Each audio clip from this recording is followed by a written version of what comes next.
Wherever you are, it's somewhere walking straight for you. All you can do is pass it along to someone else.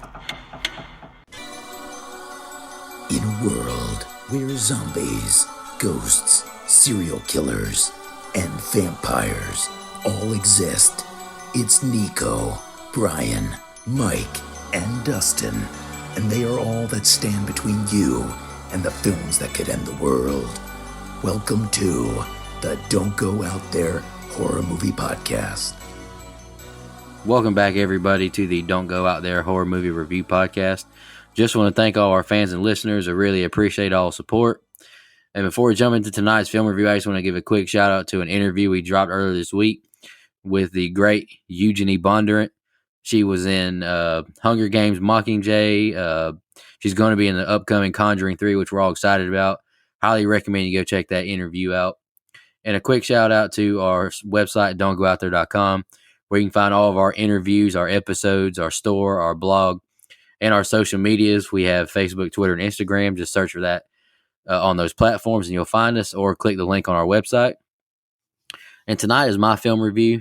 My choice. I picked It Follows. I'm pretty excited to talk about this movie because I think it's going to be a really good discussion episode. I like this movie. It's different. It's interesting. It's not your run-of-the-mill, slasher, which there's nothing wrong with that, but it's different. I like that. I think this movie is well made. I think the acting is really good. I do have some stuff I don't like the pool scene. The pool scene is terrible, but I do like this movie. Brian, what you think? Yeah, so I'm going to be honest and say that this is one of the weirdest movies for me that we've ever done. And I mean that in the sense of I did not like this movie the first time I saw it. I took this thing for face value. And I mean, you've got to admit that when you say the plot of this out loud, it sounds it sounds pretty stupid. Then I don't know, upon like a couple of rewatches for this review, something happened and I did a complete 180 on this movie. There's just something about it. The fact that it's so different, like how it lets you form your own conclusions, basically. I really did more than just honestly start to really appreciate this, but I actually really like this thing now. And I've not done that and flipped like that with any movie that we've reviewed. It's almost like you have to watch this movie more than once. Now, obviously, this movie was heavily influenced by the classics, and there are a ton of references in this, which I'll go ahead and say, honestly, I think it went over the top with. I mean, you're a unique enough film. I didn't feel like it needed to be so on the nose with all the references. Also, one of the biggest things I'll talk about now, because I have so much to say kind of during the review, but is the not being able to tell what time period it takes place in, like from the cars being all over the place to the technology. I don't like this. This is like a personal thing with me, but I don't really like this in like any movie really that I'm more of the belief like own that shit. We understand when we watch Halloween, they didn't have cell phones. They had to run to the neighbors to call for help. That doesn't take me out of it 40 plus years later. So I don't really see what it matters. I don't even like it when Rob Zombie films, but he does at least do it a little bit better because it's more subtle. Like this is just so, again, on the nose and over the top with it. So I hated that part. But the soundtrack's amazing. The musical cues, almost get this 28 weeks vibe from it. And, in some parts, I keep going back to what maybe turned me off at first, but definitely turns me on now. The fact that it's just different. Like it's unique. It uses paranoia just so well with the cinematography. Like this one definitely has a fan in me now, and I'm for one I'm for one glad that I didn't rate this thing after my very first watch. Again, I'm a very firm believer that this is a multiple watcher. Yeah, so I agree with a lot of what you said. So let me kind of go through what I have here. First of all, it is the weirdest film that we've reviewed. And the term weird, I know will catch a lot of flack, but it is just very strange. It's a very different movie, for lack of a better term, from anything we've reviewed. And I know, we've covered, especially the last month and a half, we've covered the spectrum. And so there's been a lot of different kinds of movies, and this is just its own deal. Um, there's a lot of subtext here, a lot of metaphor in this film. There for whether that be STDs or just sexual assault in general. There's a lot of subtext about socioeconomic stuff when they talk about the city of Detroit. That's something this movie also does well. Is the cinematography is fantastic. It's almost dreamlike, which is fitting, I guess. Um, and what I mean by, you could tell this movie takes place in Detroit. They use it to the film's advantage to me. Uh, you know, Other people have talked about that, and I think it kind of shows the different sides of that city. I enjoy that. I think that the acting is good. About as good as you can ask for the budget, which I know I'll get into. But I think they did pretty well with that. Again, well made film. Where I have some problems, and I've talked about this before. We talked about it off the air too, and I kind of make the whole joke about about, oh, you didn't get it, you must not, you don't like this movie, so you didn't get it, so you must be a dummy. By the way, that's not me. I got the film. Like, I get what it's saying. I get the message of the film. Like Brian mentioned, it's very heavily influenced by some 80s and 90s classics, particularly, or hell, 70s classics. John McCarthy, they rip a scene and a half straight off of Halloween, which I appreciate. However, it is over the top with some of its influence. Evil. There's some Evil Dead stuff in here. Which makes sense. Given the fact that it takes place in Detroit, where the movie debuted for the first time. So I get some of its references, but it's over the top, like Brian said. So I have a mixed feeling about this movie, and maybe more so than any movie we've done, because I can recognize its it's brilliant as far as technique, as far as message. It's very unique in its delivery. I too don't like how ambiguous everything is.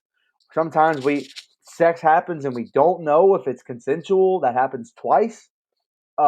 We That's left kind of open ended. We don't know who has it, who doesn't have it. Sometimes, like, it's very open ended, and I'm okay with that. But Brian touched on something that really bugged me in this movie, more so than it does in Rob Zombie movies, and that's, where and when does this freaking movie take place?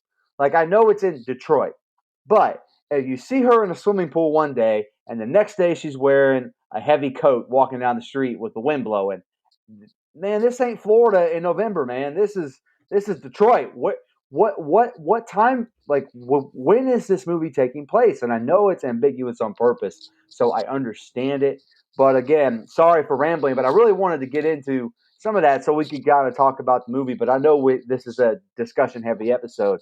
There's just so much to unpack here. This movie is it's one of those I call Grand's biscuit, where you literally just keep peeling back some of these layers, because I do think, like, now I think it's done better than A Midsummer, but there's layers to what the movie's actually trying to say. I do agree with you, Nico. I'm going to spoil that right now. I hate that pool scene.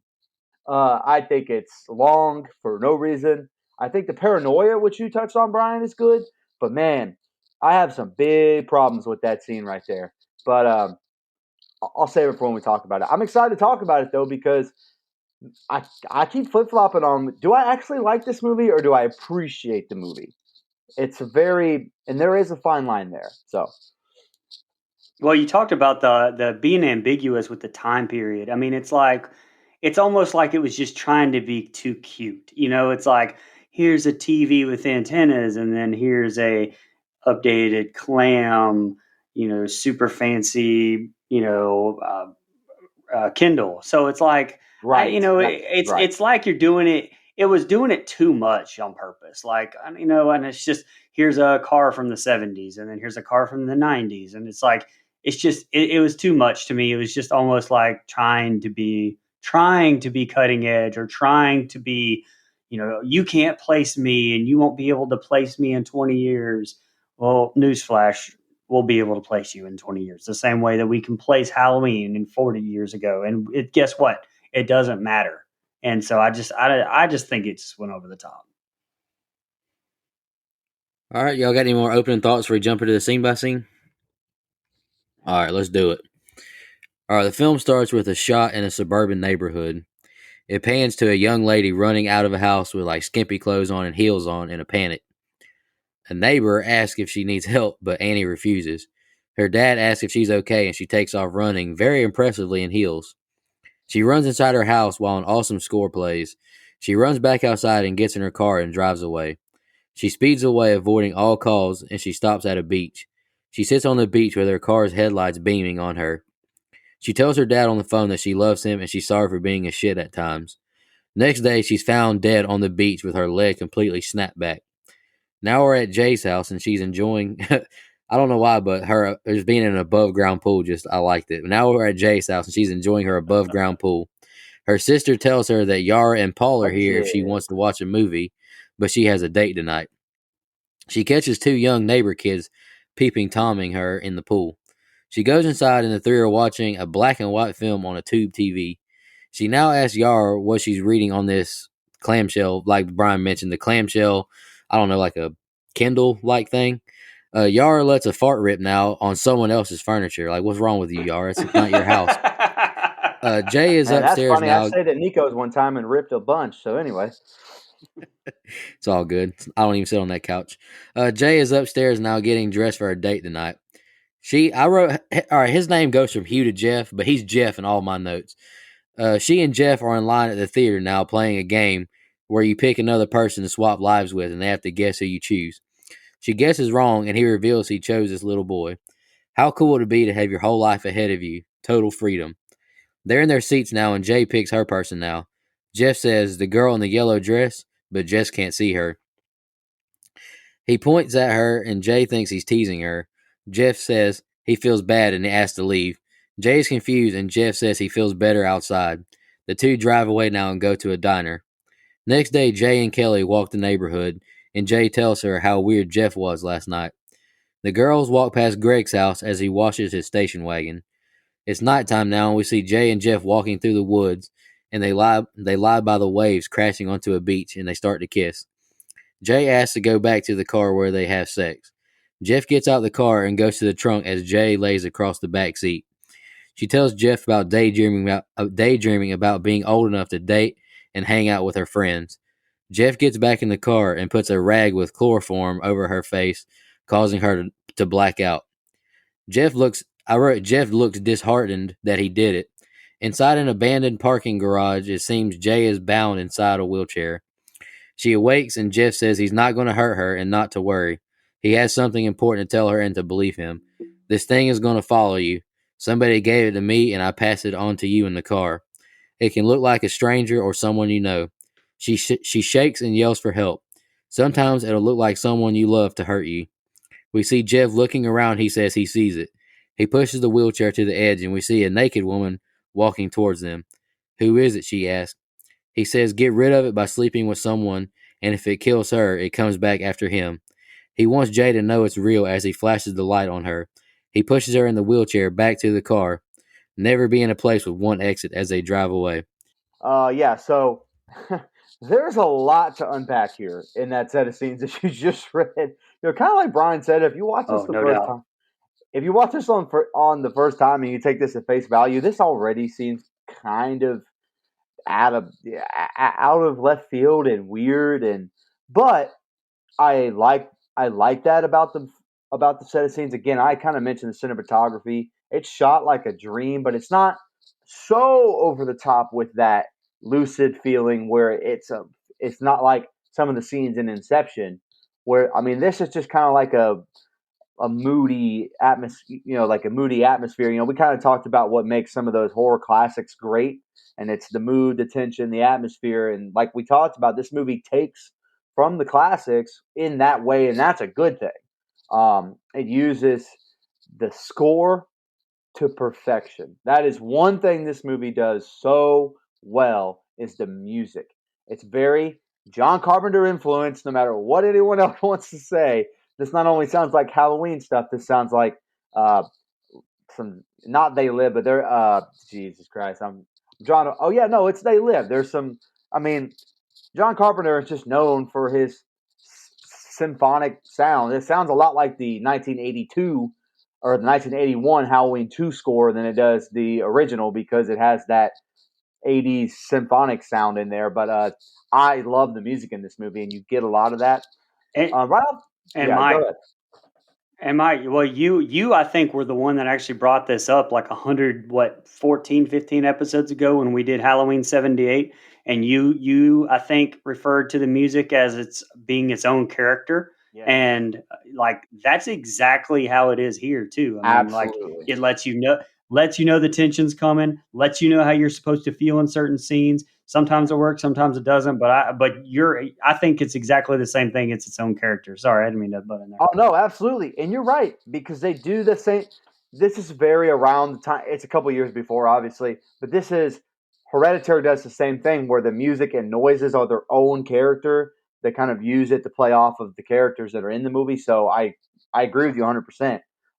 So just talking about the scenes again, this was a hard movie to write stuff down for when it came to like actual scenes taking place. Because again, it's an independent horror movie.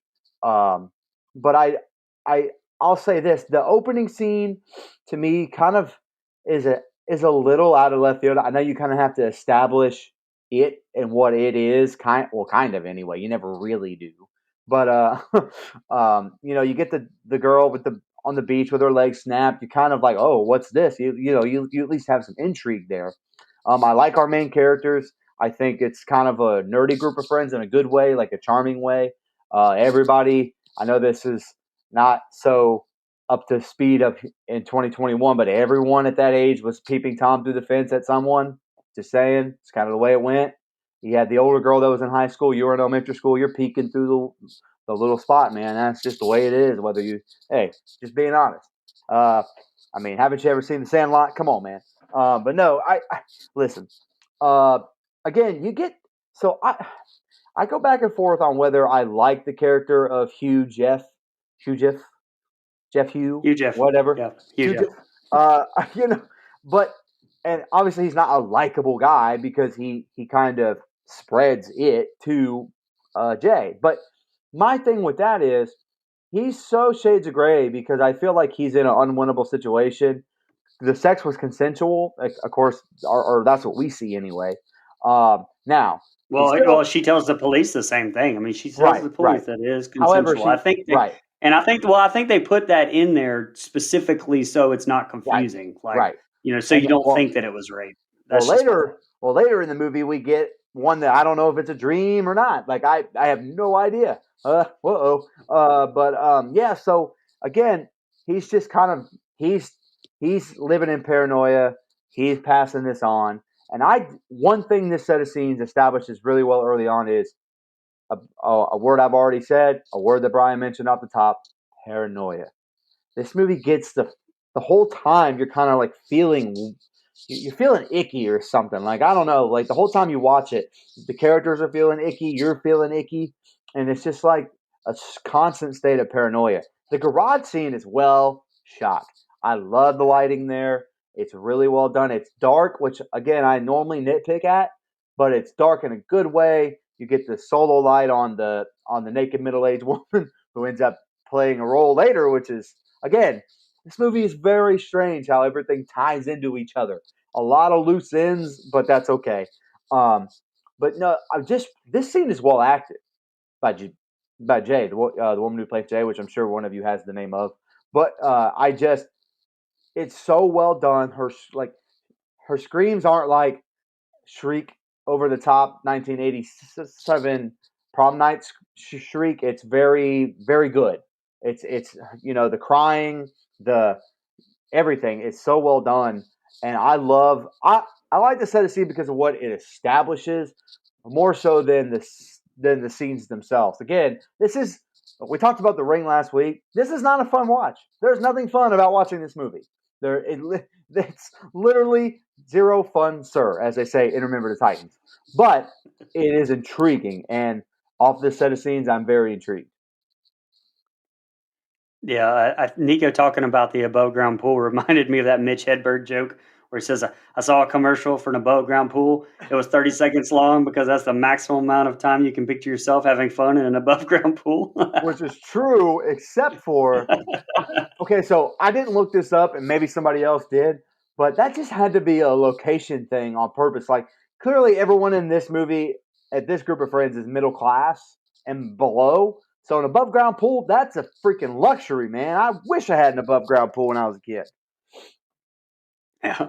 Well, and okay, so at the beginning, I'm not sure if it's a nod or if I was just looking for things, but it sure looked like the numbers on the house were 1428. So I assumed that that was a nod to Elm Street if it was. And apparently, even Annie's name here is a nod to Annie Brackett in Halloween. And of course, the music we touched on. That shot from the back seat of Annie's car stood out to me as definitely something different, which I know that David Robert Mitchell used the cinematography in this to like always make you uncomfortable, always set up that tension like we talked about and keep it going the entire film. Props to him. Again, it was very different, unique. I'll probably use those words a lot during this review. Um, Great effects, I thought, on Annie's leg.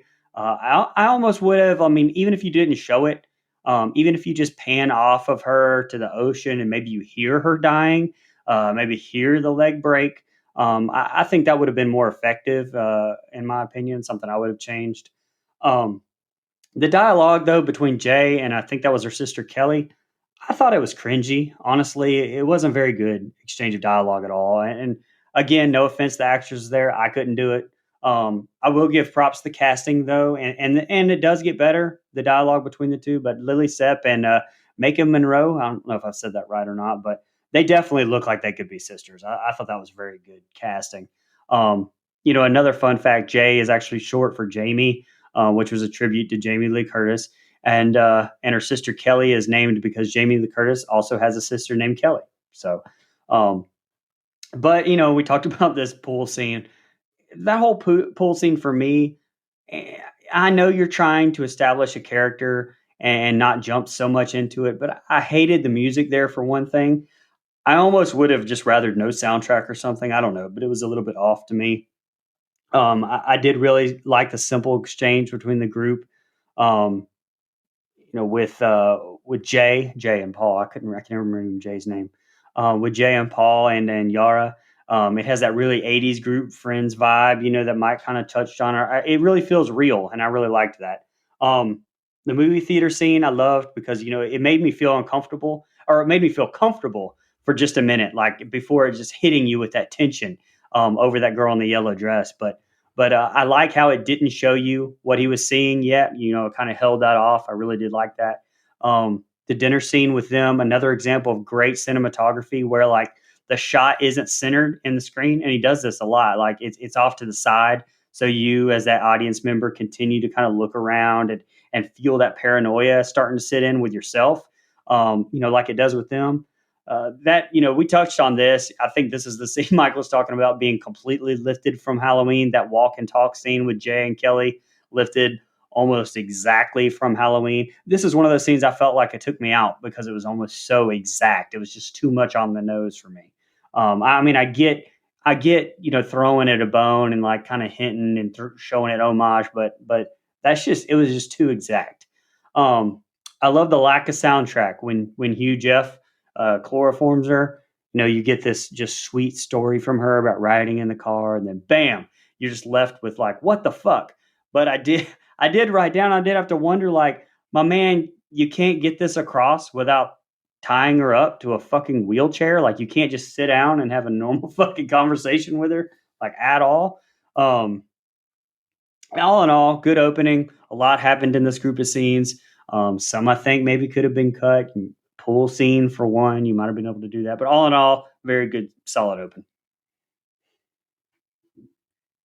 We're at Jay's house. The other three play cards on the porch. Yara says Jay is so pretty, it's annoying. Jeff's car stops right in front of the house, and he gets out and drops her in the street. Kelly asks if everything is okay. Jeff speeds away, and we see Jay stumble in her yard, half dressed. Over at Greg's house, he looks out the window, and they comment that those people are such a mess. The cops ask Jay if it was consensual, and about the woman who was following. She says she knows where his house is, but has never been inside. Jay's at the hospital now, and we see the cops scoping out where they were the previous night. Jay's mom and another woman ask about her encounter and if she's caught anything, and we see Jay in the bathroom. She's in her underwear, and she looks to see if she's got any type of, like STD symptoms, I guess. She gets a scare from a kickball thrown into her window, and we see a kid on the roof by the window as it cuts into Jay at school now. She listens to the lecture somewhat, and she looks out the window, and we see an old woman approaching the building slowly. Jay starts to panic, and she gathers her things and storms out of class. She's in the hallway, and we see the woman in the hall now. Jay calls for her, but the other two girls in the hall can't see the old woman. Jay runs outside to her car and leaves. Jay gets to Kelly and Paul's job and gets some ice cream and tells them about the old woman at school. She tells him about what Jeff said to her about being followed. She doesn't know what it is following her. Paul volunteers to stay over and help monitor. Paul ignores Kelly's insults as Paul says he'll stay up all night to watch out for anything weird. That night, Kelly and Jay are brushing their teeth while Yara clips her toenails on the toilet and eats Twizzlers. And I just wrote, she's gross. Jay goes downstairs to sit on the couch with Paul. She can't sleep. Paul tells her everything's going to be cool, and they reminisce since last time he stayed the night with them, and he likes spending time with her. They watch more TV, and Jay says he was her first kiss, and then he kissed Kelly. Now they talk about finding porno magazines, and they share laughs. Then we hear a window breaking noise in the house. Jay instantly gets scared. Broken window in kitchen, but no one's there, Paul says. Paul goes to tell Kelly, and Jay creeps through the house. She sees a half naked woman pissing all over herself, creeping towards her. Jay screams and runs away, crashing into tables. She runs upstairs into her room, terrified. A knock at the door, and it's Paul and Kelly. It's in the house, she says. Paul says, open the door and he'll protect her. Nothing is out here. Go ahead, Brian. That's the next two scenes I got. I kind of split up that bedroom scene. Yeah, so that little comment about Jay when they're playing cards, like definitely leads you to think or assume that Jay's a little promiscuous, which is I would like to point out is definitely a different change from, our other horror movies where the lead is a Lori or a Sydney or even a Nancy, where there are these virgins who are the complete opposite of that. So that was definitely a noticeable welcome change. It's definitely more real life. I love the shot from the neighbor's house as they saw the cops and everything happening from that perspective. Again, a new version of that shot that we've seen a million times with the victim and the cops, but we've never seen it from that perspective. I loved it. I loved that shot. I thought it was another great take on an old shot is that shot of her in the classroom. The Lori seeing Michael shot that we've seen a million times, but you get this like 360 one take shot first with like no cuts before it shows you Jay looking out the window. And then you don't get him disappearing on the second or third look. Like you get this tension building up more and more as the old lady gets closer with that music. I loved it. I like how they never show you the mom's face.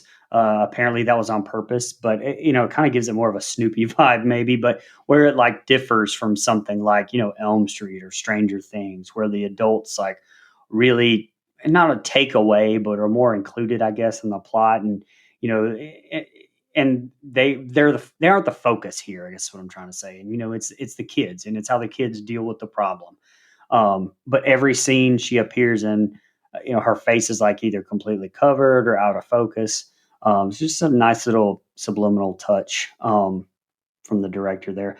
I think the scene with Paul and Jay, I think it's good that they're trying to establish that bond with them. I'm not a fan of Paul because personally, he honestly looks like exactly like this kid that I hated growing up. So not his fault, but sorry, he's that's strike one, two, and three with me. I already don't like this kid, but I will say it did establish that bond, even if the whole dialogue was a little bit spotty. And lastly, like, so the girl, that had the boob hanging out and peed on the floor, like she was just standing there when Jay turned that corner in slow motion shot, like, which, I mean, I did like that shot, but was it just like standing there waiting for her? Honestly, I didn't think that it really stopped like almost at all. I do feel like that's the other thing. Like, I feel like the rules for this thing are just very all over the place. Like, they're very inconsistent to me. Um, and I'll get in more into that, especially like with the being shot scenes and stuff later. But All in all, okay group of scenes. Not a ton happening till the end of this group, but I do like the character development. The tension is definitely very high for the audience at this point. Again, I think this movie does a great job with that. Yeah.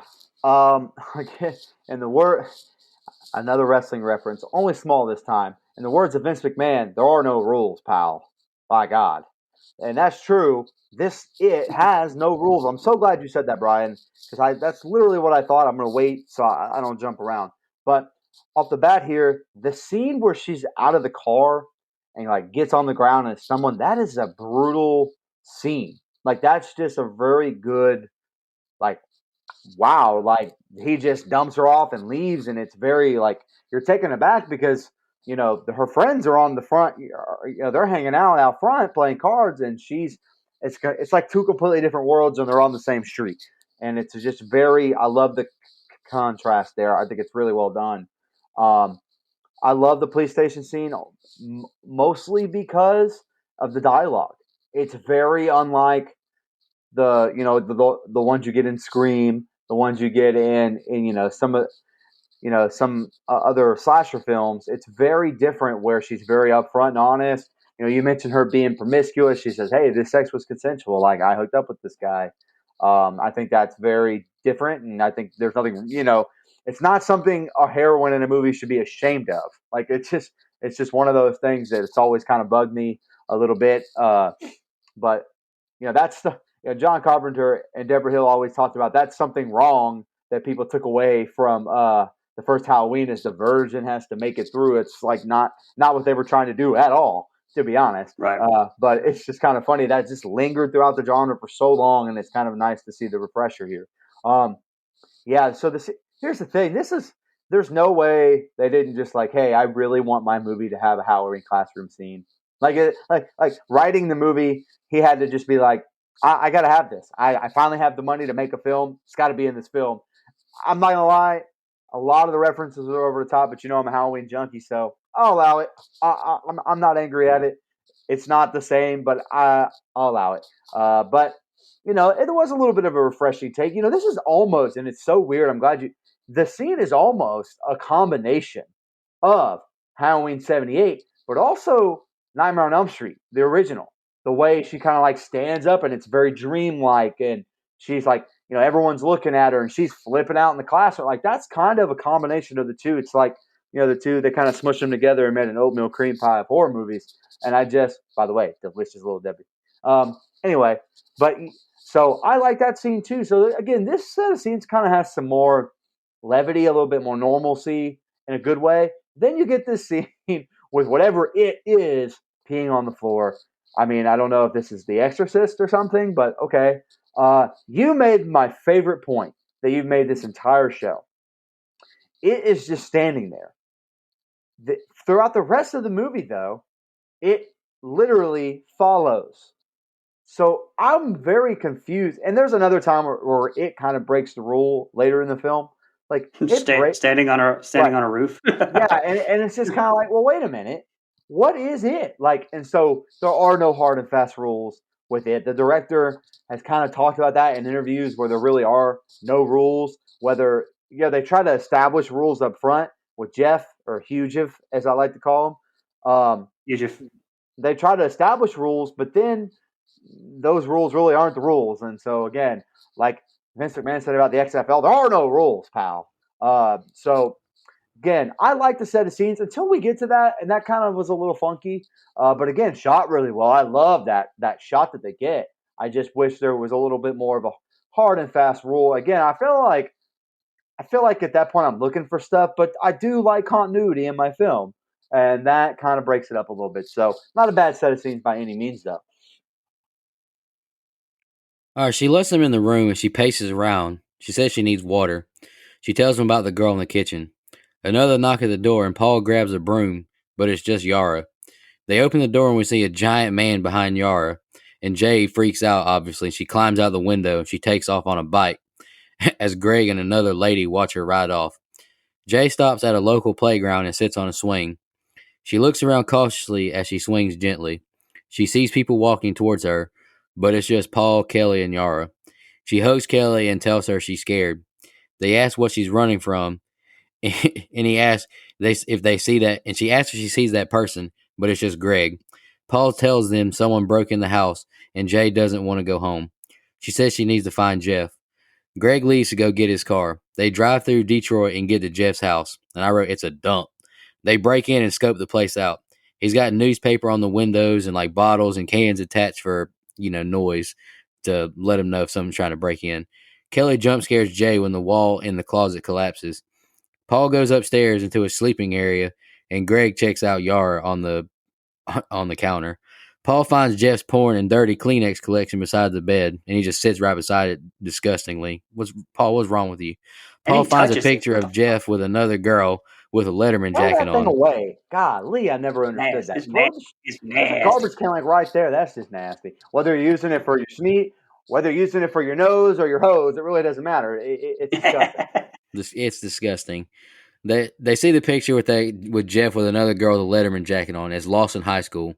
They go to Lawson High School to find out his real name. Greg and Jay go to the office of the school as we get this revolving shot through the hall.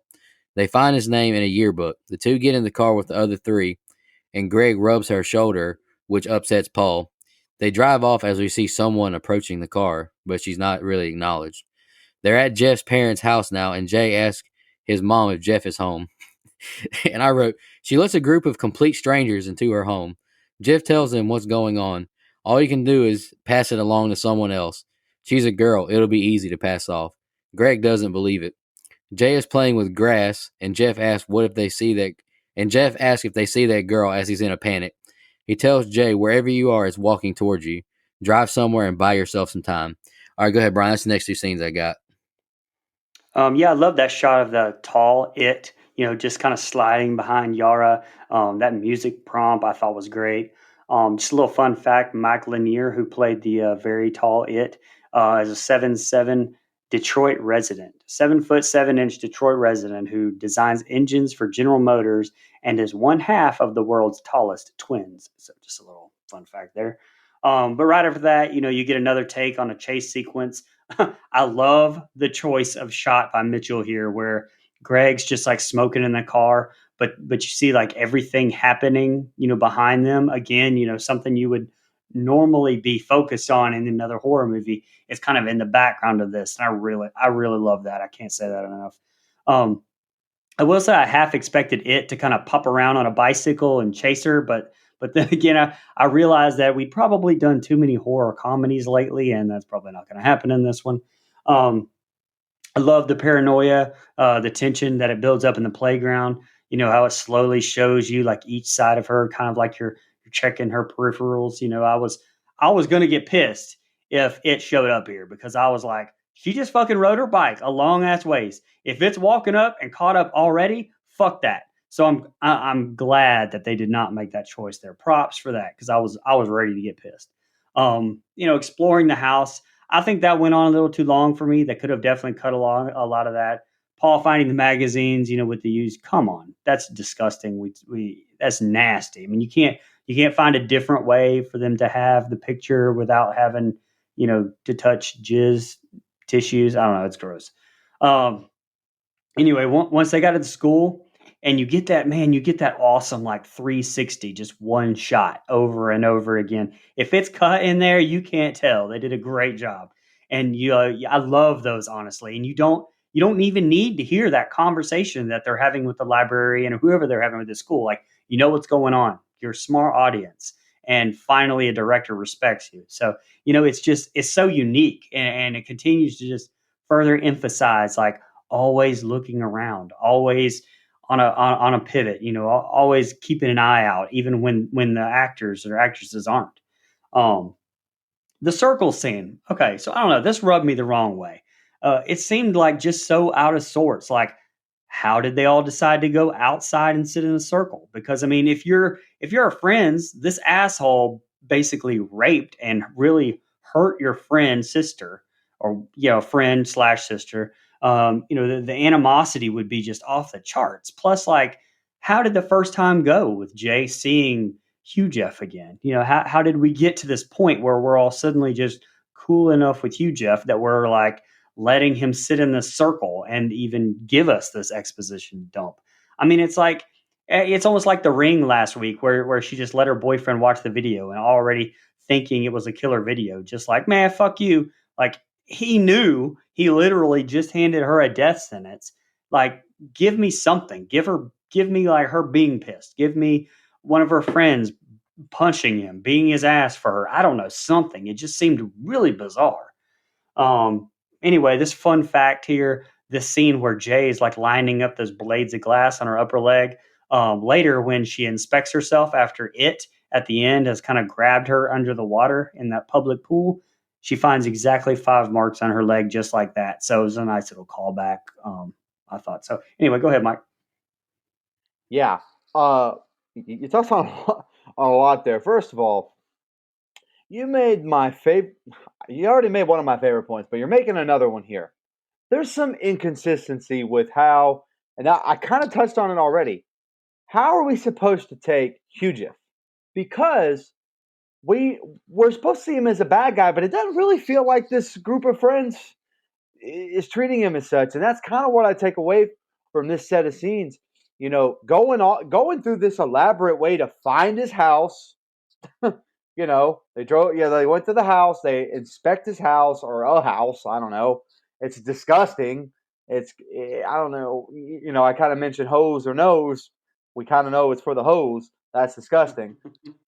Whatever. To each their own, but to just leave it there is not something like in a movie in a in a show where we saw a movie where a woman got split in half via regular saw, not chainsaw, regular saw. That was not as gross as that. That's not what you do. So again, just something that makes me go, ooh, that's gross.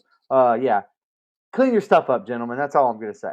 Um, but yeah, you are right though. Went a little long, especially because wasn't there, not there. Why are we spending so much time? Like, and then I too have it right here. I love that 360 spin. Whatever they did to make that work doesn't matter. Yeah. If there was a million little cuts, it wouldn't matter. It's done so well. The shot is amazing. You and again, it does create a sense of I have to look over my shoulder at all times, not just over my shoulder, to the left, to the right, to the front, to the back, to the side, cha cha, real smooth. But no, I mean, sorry, I had to do it. I had to do it. I'm sure everyone 40 and up will appreciate. But no, I'm sorry. Wow. Wow. Sorry, Brian. Sorry, Brian. I'm sure not Nico. even 40. I'm not even 40 yet. I'm 40. I'm a sure man. I feel like Nico's gone out line dancing before, and the cha cha side came on. He had no choice but to do it anyway. I'm pretty sure. But no, yeah. So we get the scene where they get to his mom's house, which again, weird tie-in stuff going on here. But you get to mom's house, she's like the grandma from Bad Santa. Oh, let me fix you some sandwiches. You know, she gives him like a cola and some other crap, and it's just all hunky dory. And I'm like, no, man, your son may not have raped this woman, but he knew. See, this is where some of the subtext starts to come in, where it's kind of hitting on STDs, sexually transmitted diseases. You know, this is technically a sexually transmitted demon. I think I saw it called on, so still an STD, which I think is clever.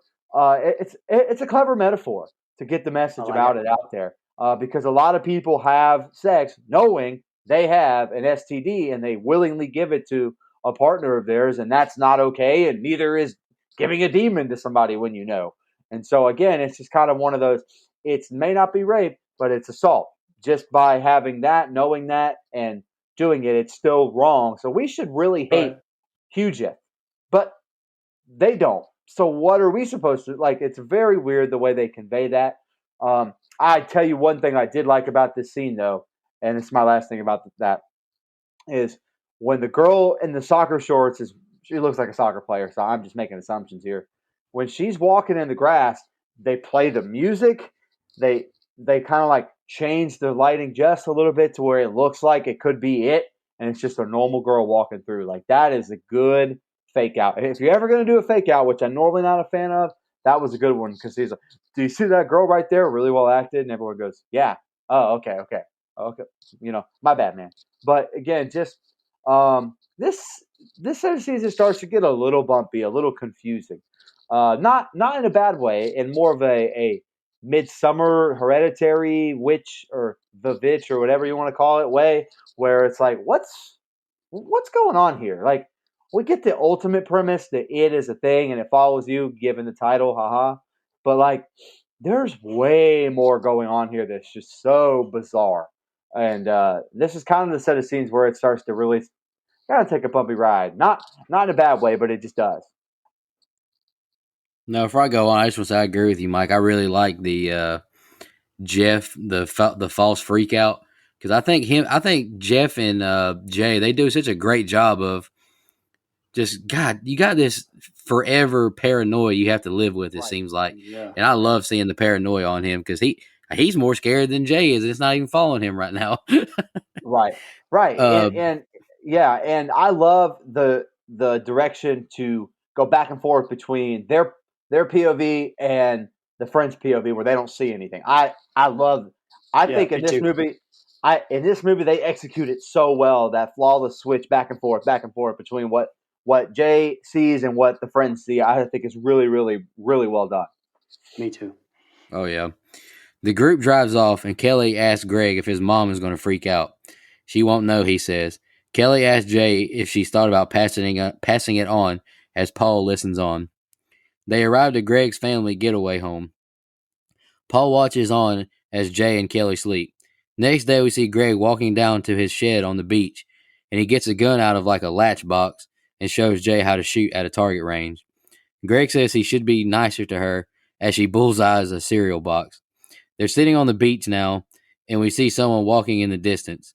Greg walks off to pee, and all of a sudden we see Jay's hair like being pulled up. She's now snatched out of the chair. Paul hits it with the chair. They take off running into the shed. Jay grabs the gun, and Paul sees this. And Paul sees the sounds he has from being hit by the entity, or he sees the wounds. I'm sorry, he sees the wounds he has from being hit by the entity. Jay shoots horribly at the entity and hits her in the neck as it falls over, but it springs right back up. They lock the door but hear constant knocks, and then the bottom of the door is blown out. Greg asks what they did and nothing is out here. Then I wrote, Jay stupidly crawls towards the door where the hole is now, and we see this little boy jump in front of her, and Jay runs out now being pursued by a girl in a gown. Jay jumps into the car and drives away being chased by everyone. She speeds down the road and swerves and crashes into a cornfield to miss a truck backing out of a driveway. Jay is back in the hospital now with a head wound and a cast on her arm. Jay looks on in fear, and the camera stays on Greg. It cuts to like the night shift at the hospital, and we see Greg crawl into the bed with Jay. The two have sex so she can pass it on to him. We see Greg now at a table with several girls, and he's back in the hospital with Jay now, just visiting her. As Paul looks, I wrote Paul looks hurt now, and I wrote down bad, huh, Paul? Jay asks if he's seen anything, but he hasn't yet. He says he believes her. Jay is back in the above ground pool, and she goes back in the house now. Greg walks over and asks the three, how's Jay doing? Paul asks if he's seen anything. They tell Greg she's just been hiding in her room, and she'll have him call him later. They can't believe he hasn't seen something yet, and Paul tells of what happened to him. And I wrote, Greg's not a believer, and he leaves. And the next two scenes are ending. What'd you think, Brian? Hey, Brian, before you go, small sidebar discussion between the three of us. Let's just like kind of round table it real quick. Do they have sex there? Because I didn't take it that. Like I took it. Yeah, I It definitely. was shot They like a had to. dream. God, it was shot like a dream though. The way they cut it was so. The way I it was think she just edited. wanted. I think she wanted to just pass it on to him. Yeah, God, it's it just so. seemed. Yeah, it was definitely weird how it all happened. It But yeah, seemed they not. definitely had sex. It to me, it almost felt like not consensual. Because I mean, you don't see the scene where she's like, "Hey, let's have sex," like you kind of get earlier, like just kind of crawls in the bed with her. And again, maybe that's ambiguous on purpose. I don't know, but like I just thought it was very strange the way they decided to cut that together. But sorry, go ahead. No, No, well, she I said had. she says in the next couple scenes like he wasn't a believer and he was strong or something like that. So I think she just was like, screw it, I'm gonna pass it on to Greg. Fair enough.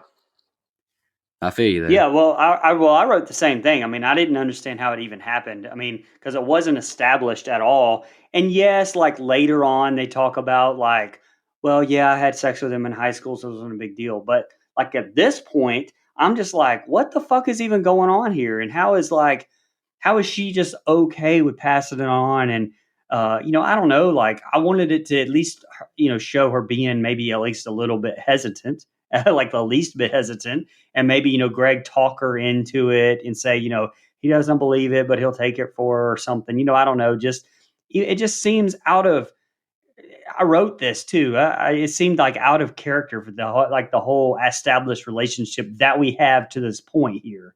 That's it seems Right. like something Paul. It seems like something Paul would do for her, Right. not Right. not Greg. So I don't know. It didn't work for me at all. So plus there was that whole awkward shot of her just like staring off into space while Greg's Exactly. just going to Pound Town. Like it almost like insinuates that they had that talk at some point, but it didn't show them, and it just I don't know. It was so weird. I don't know, very bizarre.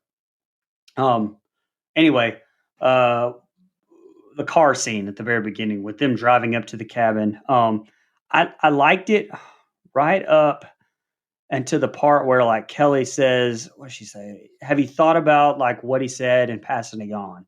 Like to me, like that alludes to the fact that okay, she believes her, and I almost think that they've bought into it all this shit like a little too easily at this point. Like now, when shit starts happening, like I get it, but to me, at like this point, it's bought in to me just way too easily. Like you can still be her friend and be supportive and go along with all this, like for the adventure, camaraderie, whatever.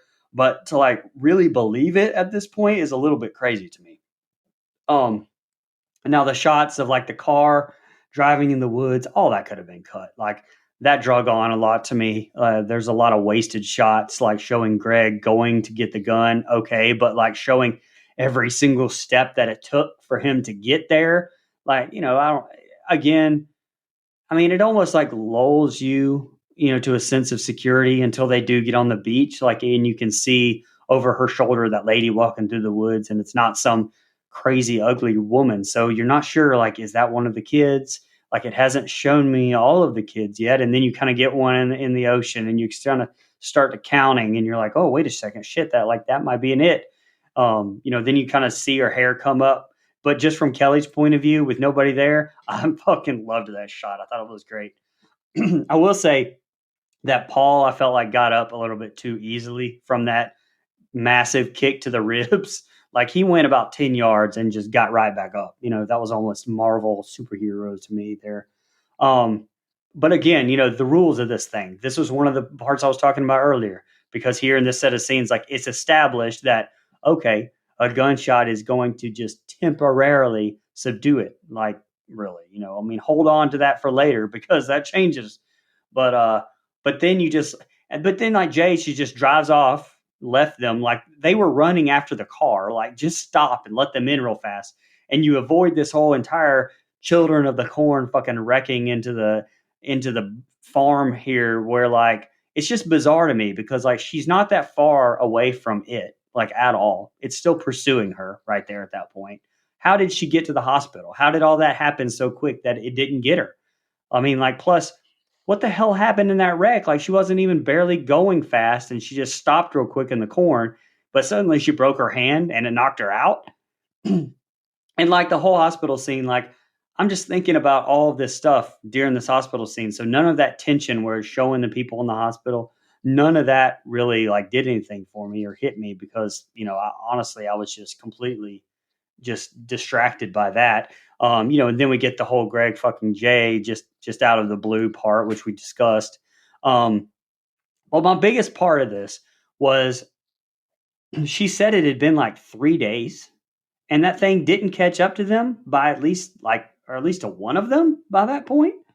Because I think Greg and Jay just said that we were talking about it and have you seen it yet? Afterwards, and he said no, and said something about it being 3 days. Like what? It had. When does it take 3 days to get them in any other part of this movie? So, and they were definitely not that far away. Oh, it didn't seem like that anyway.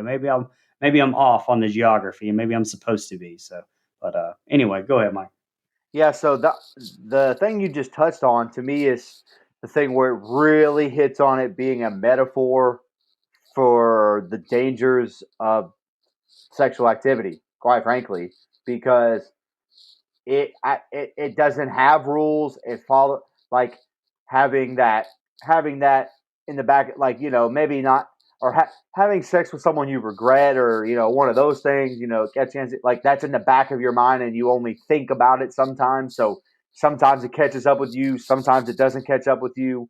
That whole metaphor is definitely there.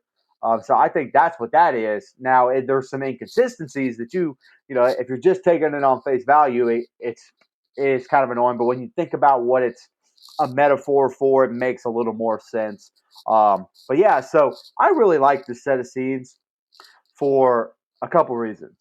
I love that scene at the beach or the lake or whatever it is. I think that scene is done the way they're all just kind of awkward, drinking beer, laying around, looking at each other, staring at each other. And quite frankly, when the run friend rolls up on the tube, I thought it was, before she said anything, I thought it was it. Like, I'm like, that's cool. That's different. Now it can fucking swim too, Now huh? it's on a fucking Like, tube. like, like I kept thinking that, and I'm like, that's unique. But I think that scene is that is a very good suspense scene, like a very good thriller horror scene where they just use the tension of the quiet, and then all of a sudden it jerks her up by the hair, and I think that's so you finally the way they like the way that the friends finally realize, oh, she's not kidding. This isn't in her head. We just saw her get jerked around by her hair from no one, and I think that's a really good reveal there. I love the scene in the shed or the shack or the whatever, the barn, whatever the hell that thing is. I love that because again, good POVs where you see what she sees and the friends see nothing, but it plays into the suspense. Like there's this invisible force that not everyone in this room can see, but it's coming after us. And it's very well done. I just love that scene. I love Greg on the outside, not believing it. All the knocking is very suspenseful. It's not done like Knock Knock, the movie that we reviewed, which was unfortunate for all of us. Free pizza though. I, just a Free fucking pizza. you sucked my dick, or whatever it is. Dude, I don't even remember that movie anymore. I just remember that was hilarious to me. So yeah, I think it's after that, the hospital stuff. You touched on it. We touched on the sex thing. That's fine, but I think we kind of settled that. But that long arching shot where it's just the different hospital rooms. You touched on it. I literally wrote, "What the fuck was that?" It was very misplaced to me, and I don't know if it's because I could tell, and this is just me seeing enough movies in my lifetime, that wasn't a hospital that they filmed, that there's no way that they're just random rooms that they made look like hospital rooms. Like there's like shelving in the bag that just doesn't really fit. Like and so that kind of took me out of it a little bit. It killed my suspense instead of doing the opposite. Now again, I'll give them an A for trying. I'll give them that. But it didn't do anything for me personally. All this stuff at the hospital, and even right after, just some of the dialogue feels a little bit out of place. We kind of touched on Paul, and he's thinking about giving it. All that stuff is just kind of weird dialogue. But I still love the set of scenes for that one scene at the beach, lake, whatever. I just think it's so well shot, acted all around. I think everyone plays their part super well. I do like that she has one like super caring friend that you don't really get a lot in slashers. Like a lot of times, well, you kind of, I mean, it always ends up in the friends being catty towards each other. Like even the original Linda from 78 Halloween's kind of like, oh, whatever, you don't have a boyfriend, you're a loser. Like, like that kind of stuff. Like, no, this, like, at least she has a friend that genuinely cares about her. Like, when Nancy's going through it in 1984, Nightmare on Elm Street, no one believes her. Here you have some people that are actually behind her, backing her up, want to help her, and so I think that's kind of unique as well. So I like the set of scenes, but again, there's some inconsistencies if you take this movie on its face value, but if you use the metaphor, which I kind of touched on, was just if this is a metaphor for the dangers of sex, sexual promiscuity or whatever, if that's what it is, I see some of the inconsistencies in it because it only creeps up on you sometimes. That kind of makes sense to me a little bit more. So I'm willing to forgive it a little bit, but if I'm just watching this as like a monster flick, forget that. I mean, that goes out the window. But I like the set of scenes. All right, the next two scenes are the ending. That night, Jay stares out the window and sees a man who looks like Greg in white pajamas walking into his yard. He tries to break in through the door, but then he uses a brick to smash a window. Jay realizes what's up and tries to call Greg. The man jumps into the house and Jay runs over. She beats on the door and jumps through the same window. She runs upstairs and sees a woman beating on Greg's door. Greg thinks it's his mom, and the woman jumps on him. Jay walks in and sees the woman grinding him, and he's dead now. Jay runs out and gets into her car and drives away as she sees a man following after her. She cries in her car and she stops in the woods. She lays on the hood of her car and falls asleep. And I wrote, "What the fuck are you doing? Just asking for death." She wakes up the next morning and walks down to the beach. She undresses to like her undies and swims out to three guys on a boat. And I wrote presumably to pass off the entity. She's back home and we see the above ground pool is destroyed. Jay is asleep on the floor at home and hears Paul knock on the door. She lets him in the room and they start to talk. She says it'll be here sooner or later, and Paul says you can pass it on. He volunteers his services and asks why she picked Greg. She says she thought he'd be okay. He wasn't scared, and they've slept together in high school. Paul holds her hand and gets shot down for a kiss. "I want to help," he says. Jay looks out the window again, and Paul gets an idea when he sees a picture of her in the pool. He asks if they remember where they were the first time they kissed. They load up in the car and head to the pool. They back out the driveway, and Jay sees that a naked man was on their roof. It's back after her. The four walk towards the pool as Yara yaps away. I don't know if y'all can tell, but I'm not a big fan of Yara. She kind of gets on my nerves. They're all sitting around the pool just waiting. Then we see them plug up hair dryers, extension cords, lamps, a bunch of different electrical devices to prepare. Jay gets into the pool and waits on the entity to arrive. The entity arrives finally in the form of Jay and Kelly's deceased father. She points her finger at it. It's just standing there, staring at her. She tells Paul she wants to get out. The entity now throws items into the pool, but it's not working to electrocute her. Jay is dazed in the pool from being hit by the items. Paul gets a gun and shoots Yara by accident in the leg. Paul shoots the entity to no effect as blood splatters on the wall. Kelly throws a sheet over it, and Paul shoots it again, and he falls into the water. The entity grabs her by the leg, and Paul shoots at it underwater. And I wrote, which I think Mythbusters disproved being able to shoot like that underwater. I don't know. I'm not sure. They see hand bruises on hand marks on her ankles as they ask if she still sees it down there in the pool. She crawls to the edge of the pool and sees it filling with blood. Back at the house, Jay and Paul have sex now.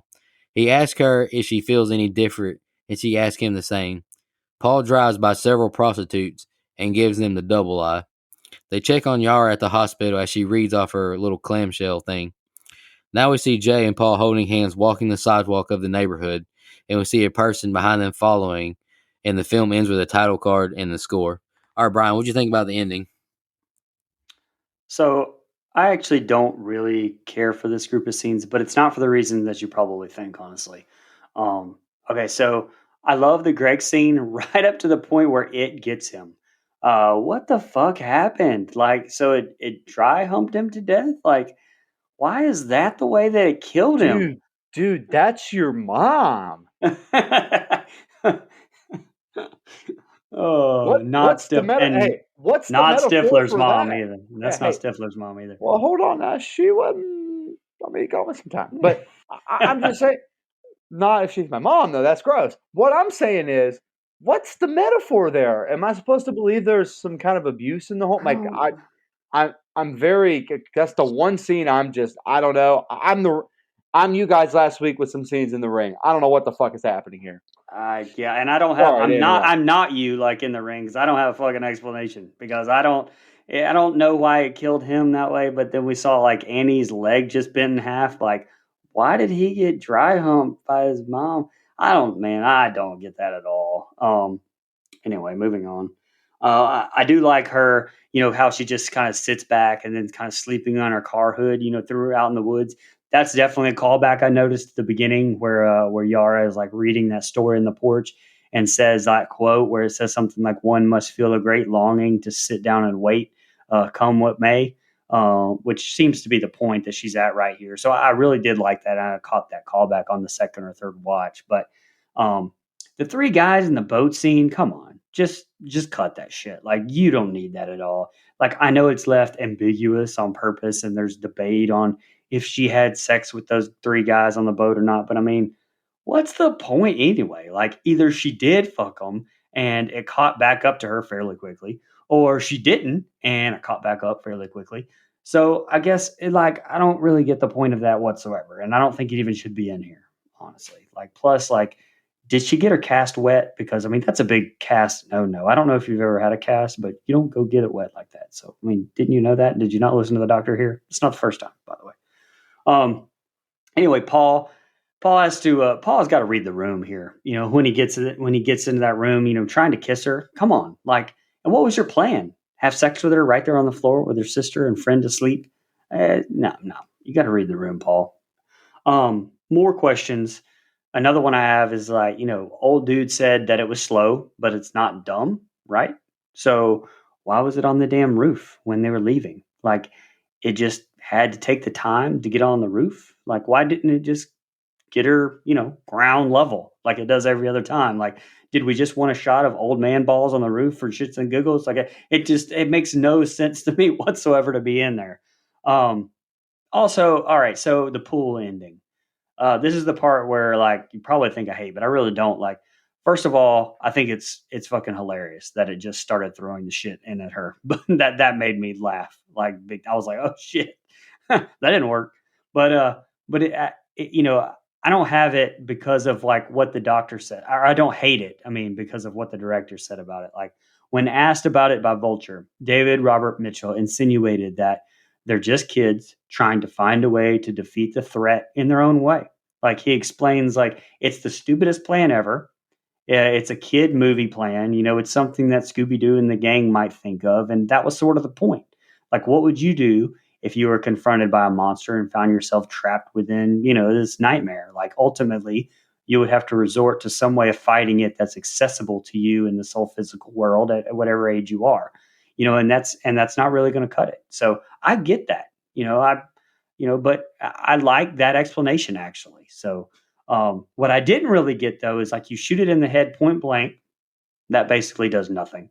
But then you get it in the pool with the MythBuster shot, and that was the kill shot. Like obviously it wasn't, but it bled out like I don't even know, but like Johnny Depp's bed scene in Nightmare on Elm Street, and then you get this really awkward sex scene with Paul, and I mean, I get it, like they wanted to pass it on, but it just seemed really bizarre. And Paul, my man, you're going to catch something worse than fucking It Follows, and soap can't wash off from those hookers. Like I'm just saying, you better rubber up with that.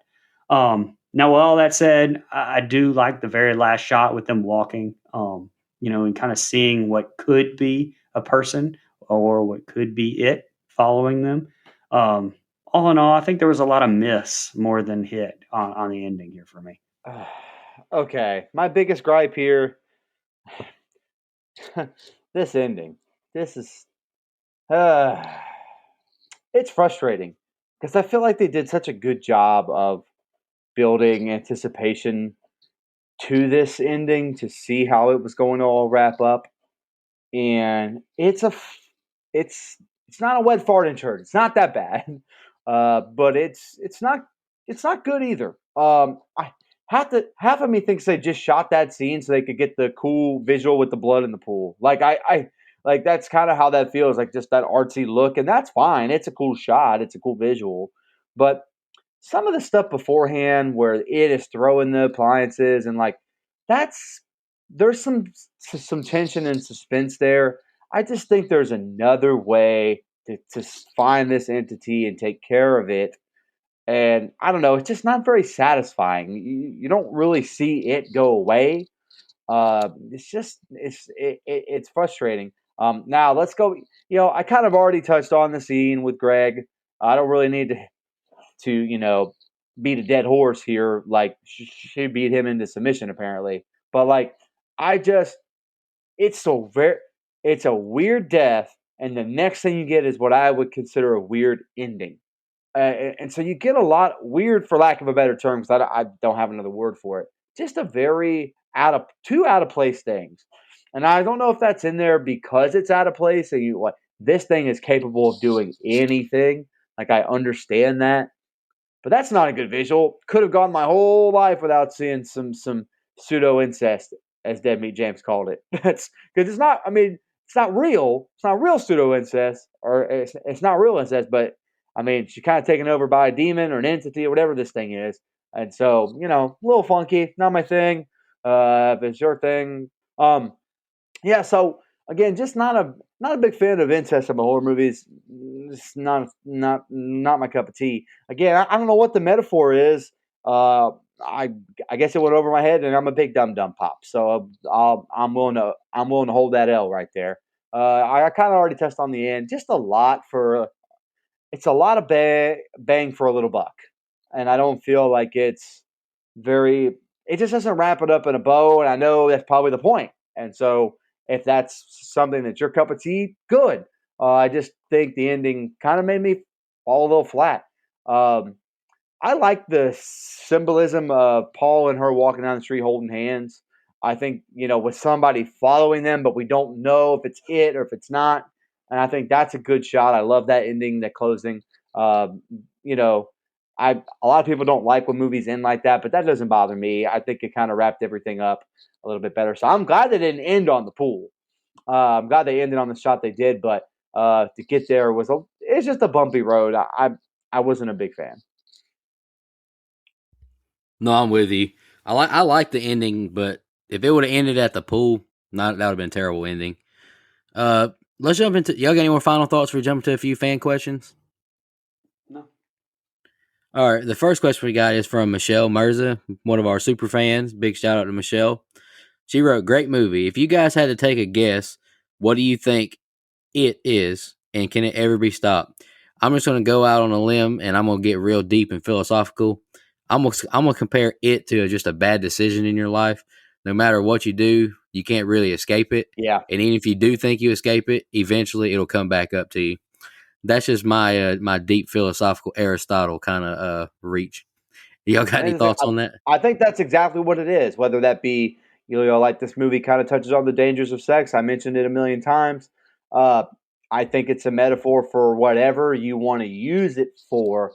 Any dark cloud in your life that kind of hangs over your head, whether that be bad decision, depression, stress, it can follow you at any time, anywhere. And I do think that's the metaphor here. So some of the nitpicking we did feels a little unfair because I get the message. But again, if we're just viewing it as like a monster flick, kind of like Bird Box, where you don't see what everyone's freaking out over in Bird Box, but it's there. You don't see it, but it's there, and I kind of feel like It's not that movie. It's a much deeper movie. You kind of mentioned it, Nico. I agree with you. I think it's a symbolism for the IRS because you can't ever escape them. They're slowly always going to fucking come after you for those taxes. True. Uh, True. no, no. I actually took it as a kind of like a symbolism for death. Kind of it's inevitable. It's like slowly always creeping up at you. In some points it gets you, and sometimes it's further away. So that's just kind of what I took it as, kind of a symbolism of death or whatever. Hey, Nico, I have another answer. Uh, and some people will get this at listen, and some people won't. I think it's a metaphor for 2012 North Carolina State loss for Florida State. It's always creeping up on me. It never leaves. Uh, It's never going away. The pain is never going away. It's never dying. The anger never subsides. Talking about it kind of makes me pissed. You know, third and four, and we run a sweep to Kelvin Benjamin. Okay, sorry. Go ahead. I gotta admit, Brian, the IRS was one of the most washed dad answers I've ever heard, but I appreciated it. I was thinking it too. I was like, that's such a dad answer. Damn it. Sorry. It's fucking But you're not wrong. Fucking tax time. I gotta pay my taxes. I got 2 dependents. I got a house. What am I supposed to claim on this thing? This was just a comment, not a question, from Dylan Ginther on Instagram. Such a gem. The cast and crew gave their all on a fresh take on horror, and I have nothing but applause for them. I agree with that. Yeah, I agree with that. Yeah, I agree with that. Rachel, or it might be Rochelle Mack on Instagram. She said, "I love this movie. The tone is so eerie, which just adds to the tension. Do you guys think you could outsmart an entity that follows you everywhere?" And she said, "I wonder what would happen if you hopped on a plane or something." Just from what I know from this movie, it's going to follow you regardless. Yeah. I don't know where this thing originated from, apparently it can climb on roofs, no big. I'm sure it can just cross an ocean, no biggie too, no big deal. But no, I don't think I get outsmart it because I get really sleepy and I'm going to sleep. So I'll just make sure I say my prayers at nighttime.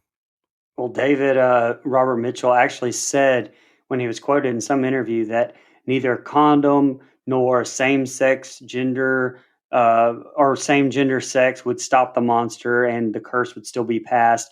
The director, David Robert Mitchell, also said that the monster could board a plane in order to follow the cursed person. So that kind of answers that. As far as me outsmarting it, hell no, I'm going to give up at some point and just hang it up. So I'm as smart as the air in the bag of Lay's potato chips. I'm not outsmarting that thing. The fuck?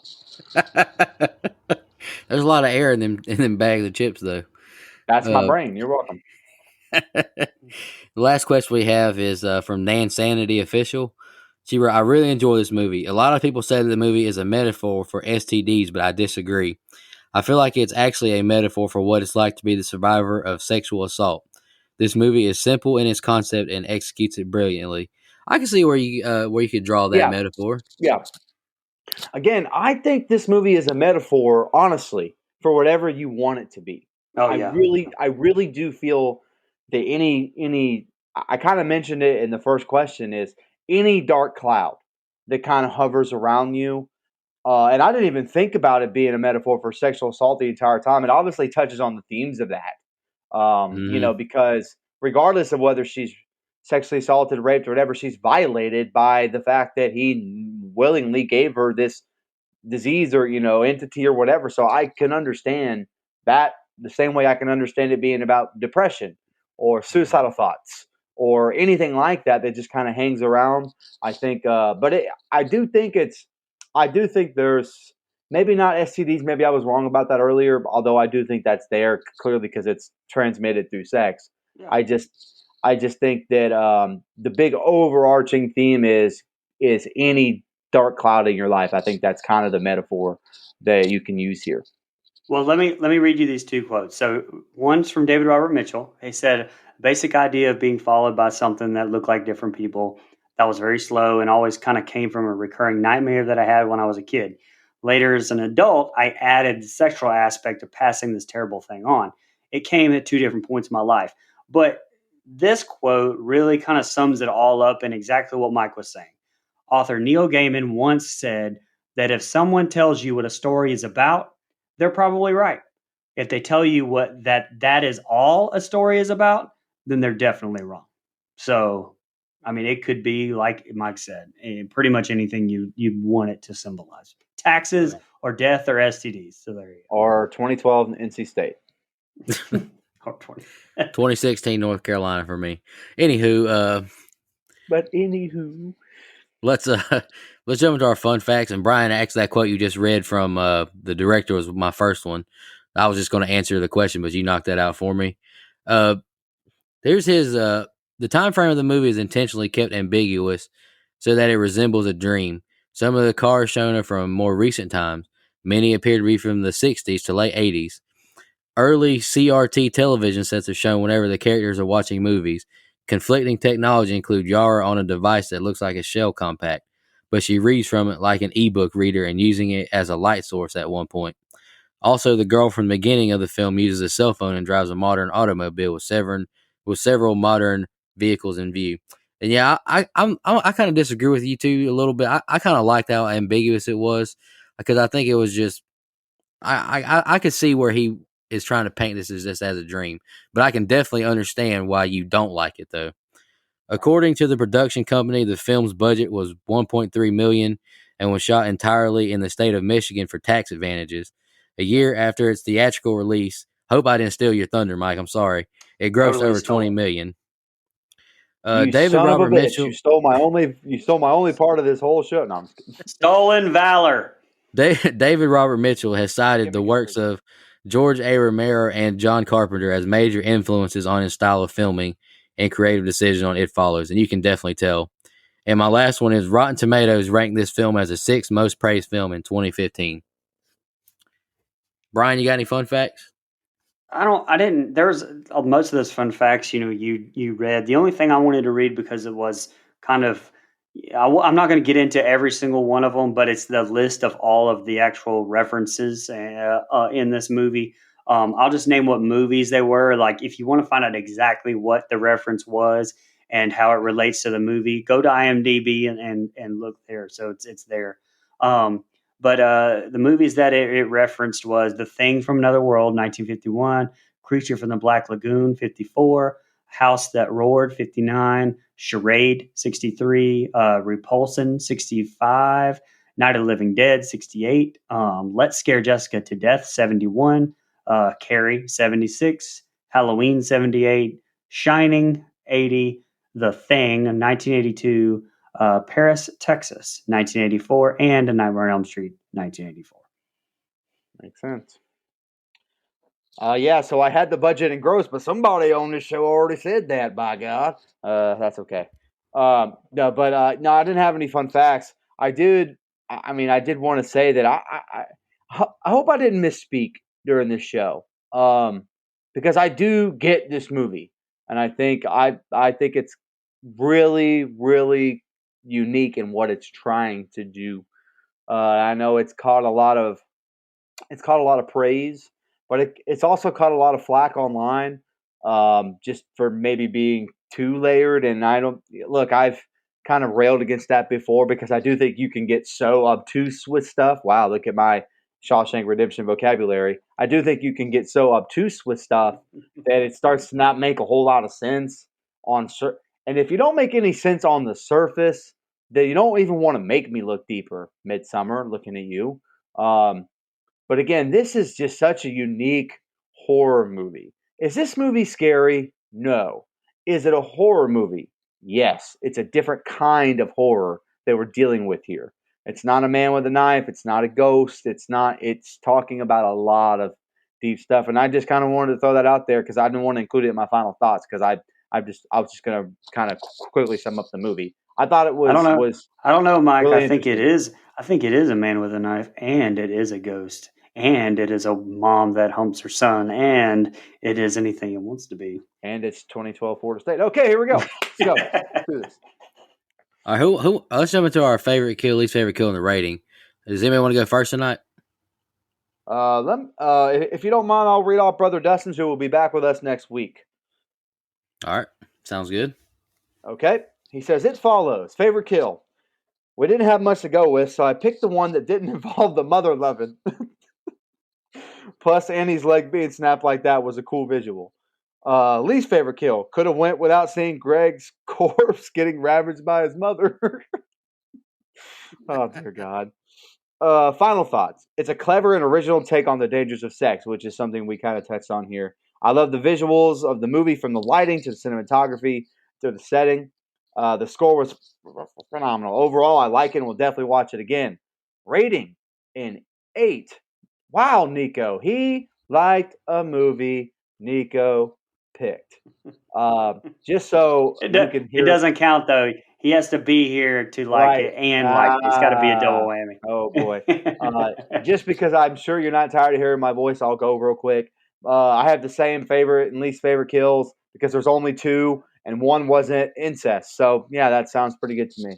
My final thoughts. I kind of summed up what I thought about the deeper meaning of the film as far as that goes. But just the film itself, uh, love the cinematography. I love the score. I love the directing. I think some of the dialogue is a little off, but I'm willing to forgive some of those flaws.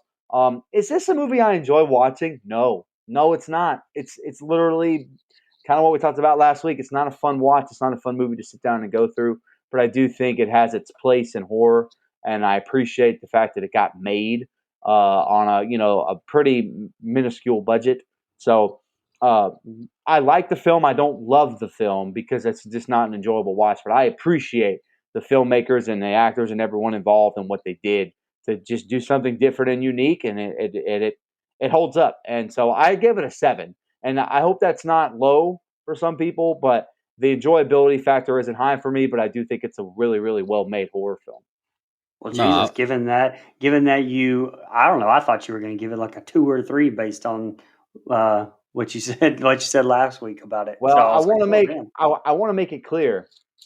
Before last week, I'd seen it one time. So, like you said, yeah. it is a multiple watch thing. So, Well, let I'll me go just next. go off of that. Well, Oh, you okay, can go, go go ahead. ahead, Brian. Well, Oh, yeah, since this is yours, I'll let you go last. all right. Um, it, so I have kind of already summed it up, so I'm going to make this pretty quickly. Same kills. There's, like I said, the only two to even choose from. I'll say my this is the biggest flip I've had of any movie. Watching it from the first time to the second time, or even the third time. So if I had to rate this thing on my first watch, I probably would have given it a 4, and that's about where I was at. I really didn't care for that movie a whole lot, maybe a 3 or 4. I really was like, this is the stupidest shit I've ever seen. But then the second watch, I loved it. And I don't mean liked it. Like I really loved it. When I really started getting into and seeing all the stuff that and the metaphors and the paranoia and the awesome shots, I rated this thing an 8.5 actually. And this is the third movie in a row that I've given an 8 or above. So um, there you go. All right. My favorite kill was same as everyone. Annie. I wrote. I think it's a really good opening scene. You can feel her anxiety, and of course, the leg snap is gnarly. Least fave, I picked Greg by default. Rating, really like this movie, and I have since I first saw it back in 2014. A couple of friends, Harlan, shout out to him, and my former coworker Jeff told me about it. Really like the new concept of this and the fear, anxiety, exhaustion of just being at your wits' end, like 24/7. I think the acting is really good, especially from our lead. Is it Micah Monroe? Something I don't. Yeah, I think so. That's what I said. The cinematography is incredible, and so is the score that goes along with it. I think we've all said that. Some cons I have is the pool scene. What a horrible idea, Paul. And also thought we could have trimmed it up in some spots to cut the runtime down 10 minutes or so. The slasher junkie in me would have also liked to have seen another kill, preferably on screen. But in conclusion, I really like this movie, so I gave it an 8. Brian, you actually went higher than me. Wow. Wow. So yeah, I'm so yeah. happy that So Dustin gave it an 8. hey, it doesn't count because it wasn't here, brother. If a forest falls in a tree and yada yada yada yada. So since True. he's not here and I read his notes, I guess I will go ahead and give our next review because brother Dustin will be back with us, but since he's not here to announce his pick, Nico, you want to share next month's theme while you're at it? We don't have a thing. We're freestyle picking one more month. Okay, good. So I'm glad you said that because now I remember what I picked and it wouldn't have fit with this movie that Dustin picked. Next week we're going to be reviewing Sweeney Todd, Demon Barber, which I am sure Nico is excited to review a musical. Bet he can't wait. Never seen it.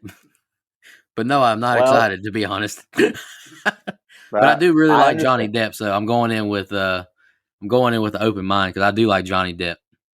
Fair enough. Also, don't forget, by the end of this month, listeners, it's finally happening. I'm making Brian Hathaway watch Halloween 2, Rob Zombie, and we're going to talk about it on this show for my belated birthday pick. I can't freaking wait. Okay.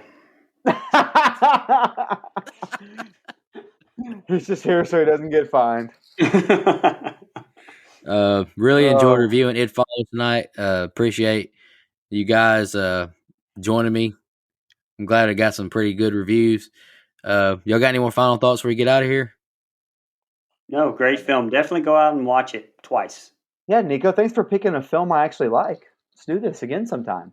Oh yeah, you watch it, buddy. Because I like your next pick, but that Halloween 2, if you rub my feathers wrong, I'm gonna rate it low on purpose. I don't care. I'm rating it low. We're not reviewing it for that. We're reviewing it for the discussion. Fair enough. Anywho, and because I love Brian so much. My man Brian is hurt. He's gonna call out sick for that episode. I'm hurt. Anywho, really appreciate all support. Like and subscribe us on iTunes. Give us a rating. All that good stuff. Follow us on social media. Check us out on YouTube. I'm uploading all of our episodes there if you want to watch them there. And I'm sure Brian's got something cooked up for us the rest of this week. You never know. Appreciate all the support. Y'all have a good one. Just want to remind everybody